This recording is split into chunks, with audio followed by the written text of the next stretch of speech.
ఓం శ్రీమాత్రే నమః. శ్రీ గురుభ్యో నమః. ఛానల్లోకి స్వాగతం అండి.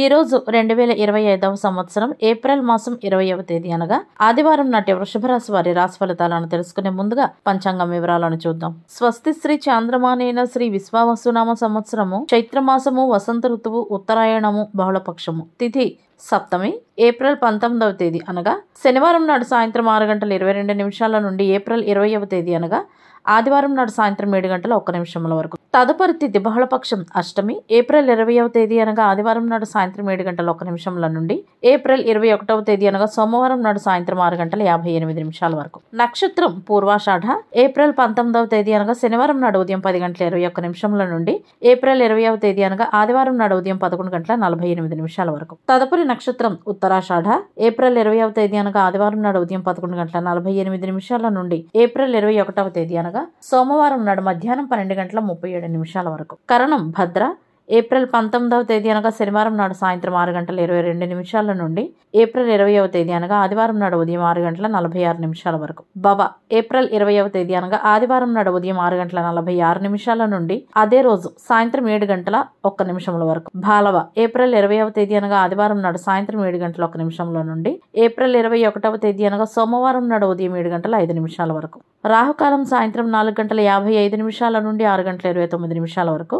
యమగండ కాలం మధ్యాహ్నం 12:15 నుండి 1:48 వరకు. గుళికా సమయం మధ్యాహ్నం 3:22 నుండి సాయంత్రం 4:55 వరకు. దుర్ముహూర్తము సాయంత్రం 4:49 నుండి 5:39 వరకు. వర్జము రాత్రి 8:04 నుండి 9:43 వరకు. అభిజిత్ ముహూర్తాలు ఉదయం 11:50 నుండి మధ్యాహ్నం 12:39 వరకు. అమృతకాలం ఉదయం 6:43 నుండి 8:24 వరకు.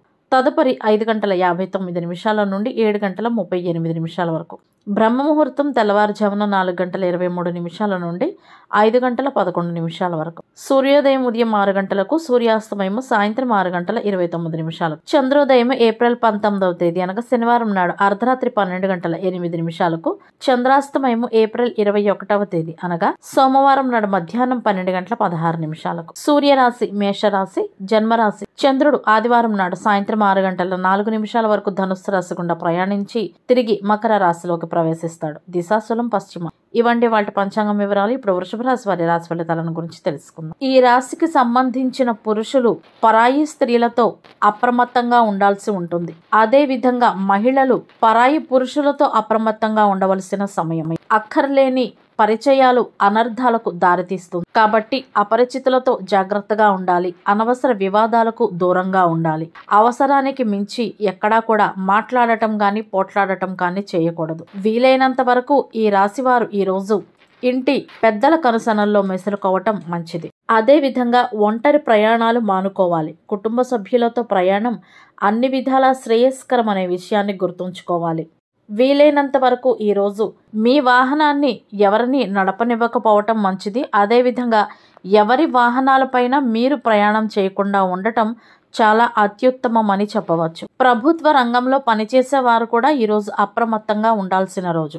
వ్యాపారస్తులందరికీ కూడా ఈరోజు లాభదాయకంగానే ఉంటుంది. అయితే చిన్న చిన్న జాగ్రత్తలు పాటించాల్సి ఉంటుంది. కొత్త వ్యక్తులతో వ్యాపారం చేయాలి అనుకునే ముందు 1-10 సార్లు ఆలోచించాలి. భాగస్వామ్య వ్యాపారాలు చేయాలనుకునేవారు ఒప్పంద పత్రాలను 1-10 సార్లు తనిఖీ చేసుకున్న తర్వాత మాత్రమే సంతకాలు పెట్టాల్సి ఉంటుంది. దస్తావేజులన్నీ సరిగ్గా ఉన్నాయా లేదా అని మీరే సొంతంగా తనిఖీ చేసుకోవాల్సి ఉంటుంది. వేరొకరి మీద ఆధారపడటం వలన ఇబ్బందులు పడతారు. ప్రైవేట్ ఉద్యోగ రంగంలో ఉన్నవారికి కూడా లాభదాయకంగానే ఉంటుంది. ఈరోజు వ్యవసాయదారులకు పండ్లు పూలు పండించే వారికి లాభదాయకంగాను మరియు కాయగూరలు పండించే వారికి కొంత నష్టం ఏర్పడే అవకాశాలు కనపడుతున్నాయి. చెరుకు సంబంధిత పంటలు, పత్తి పంటలు మరియు విత్తనాలు ఎగుబడి దిగుబడి వ్యాపారస్తులకి కొద్దిపాటి నష్టాలైతే కనపడుతున్నాయి. అంతేకాకుండా బ్రోకర్ల వలన కొన్ని ఇబ్బందులు ఎదురవుతాయి. పసుపు పంట వారికి లాభదాయకంగా ఉంటుంది. కళాకారులకు, క్రీడాకారులకు, జ్యోతిష పండితులకు, బ్రాహ్మణ పురోహితులకు, డ్రైవర్లకు, పెయింటర్లకు అందరికీ కలిసి వచ్చే కాలంగా ఉంది. ఈ రాశివారు ఈరోజు డబ్బు లావాదేవీల విషయాల్లో కూడా చాలా అప్రమత్తంగా ఉండాలి. డబ్బులు ఇచ్చి పుచ్చుకునే విషయంలో మనవారు పరాయివారు అనే తేడా లేకుండా ఖచ్చితంగా ష్యూరిటీ సంతకాలను పెట్టించుకోవాల్సి ఉంటుంది.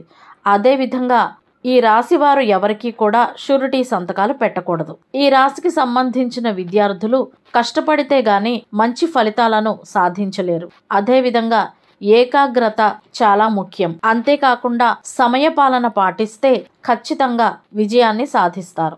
ప్రభుత్వ రంగంలో ఉన్నవారు బహిరంగ ప్రదేశాల్లో చర్చలకు దూరంగా ఉండాల్సి ఉంటుంది. అనవసరమైన పనుల గురించి చేసే ఆలోచన వలన సమయం వృధా చేస్తారు. అయితే ఈ రాశి వారు తమ పనులను వాయిదా వేయకుండా సరైన సమయానికి పూర్తి చేసేటందుకు ప్రయత్నించాల్సి ఉంటుంది. కుటుంబ సభ్యులతో ఆనందంగా గడుపుతారు. ఈ రాశి వారు తమ జీవన శైలిలో కొన్ని మార్పులు చేసుకుంటే ఆరోగ్యపరంగా బాగుంటారు. వీలైనంత వరకు పెద్దల మాట వింటూ వారి అడుగుజాడల్లో నడవటం అన్ని విధాల ఉత్తమం. ఈ రాశి వారు చేసే మంచి ఆలోచన వలన లాభాలను సంపాదిస్తారు. మతపరమైన ఆలోచనలను కలిగి ఉంటారు. కొన్ని పనులు అనుకున్నవి అనుకున్నట్లు జరగడం వలన మానసిక ప్రశాంతతను పొందుతారు. వృత్తి వ్యాపారాల్లో నూతన అంశాలపై దృష్టి పెట్టగలుగుతారు. కుటుంబ సౌఖ్యం, కార్యసిద్ధి, సుఖ సంతోషాలు, సమాజంలో గౌరవ మర్యాదలు ఉంటాయి. శ్రమకు తగిన ఫలితం ఉంటుంది. శుభకార్య ప్రయత్నాలన్నీ సులభంగా నెరవేరుతాయి. ఒక కొత్త ఆర్డర్ వలన వ్యాపారస్తులకు కొంత ఉపశమనం కలుగుతుంది. అందుబాటులో ఉన్న అవకాశాలను ఈ రాశి విద్యార్థులు వెంటనే అందిపుచ్చుకోవాల్సి ఉంటుంది. ముఖ్యంగా ఈరోజు అనవసరమైన ప్రేమ వ్యవహారాల వలన, అక్కర్లేని పరిచయాల వలన, అపరిచితుల వలన తీవ్రమైన ఇబ్బందులు ఈ రాశికి సంబంధించిన స్త్రీ పురుషులు ఇరువురికి కూడా కలిగే అవకాశాలు ఉన్నాయి. అదేవిధంగా చేయని కొన్ని తప్పులకు నిందలు పడే అవకాశాలు కూడా ఉన్నాయి. కాబట్టి జాగ్రత్తగా ఉండవలసిన రోజు. ముఖ్యమైన పనుల మీద ఆదివారం నాడు బయటకు వెళ్లే ముందు కిళ్ళి గాని తమలపాకును గాని నములుతూ వెళ్లటం వలన ఆ పని తప్పకుండా విజయవంతమవుతుందని పెద్దల సూచన. ఆదివారానికి గ్రహాధిపతి సూర్యుడు. సూర్యుని అధిష్టాన దైవం అగ్ని మరియు రుద్రుడు అనగా శివుడు. సూర్యుని అనుగ్రహం కొరకు ఆదివారం నాడు శివాలయాలను దర్శించాలి. శ్రీ ఆదిత్య హృదయ స్తోత్రం, రుద్ర స్తోత్రాలు మరియు శివ స్తోత్రాలు పఠించాలి. గ్రహబలం కొరకు ఆదివారం నాడు సింధూరం, నారింజ మరియు కాషాయం రంగు దుస్తులను ధరించాలి. ఆదివారం నాడు తలకు నూనె రాసుకుని తలంటు స్నానం చేయటం వలన అనారోగ్యాలు కలుగుతాయి. అంతేకాకుండా ఆకర్షణ, అందం కూడా తగ్గిపోతాయి. ఆదివారం నాడు బంగారం, రాగి, పట్టు వస్త్రాలకు సంబంధించిన పనులకు, వ్యవసాయ పనులకు అనుకూలంగా ఉంటుంది. సోమరితనాన్ని, కోపాన్ని, అహాన్ని నియంత్రించుకుని క్రియాశీలకంగా గడపాల్సి ఉంటుంది.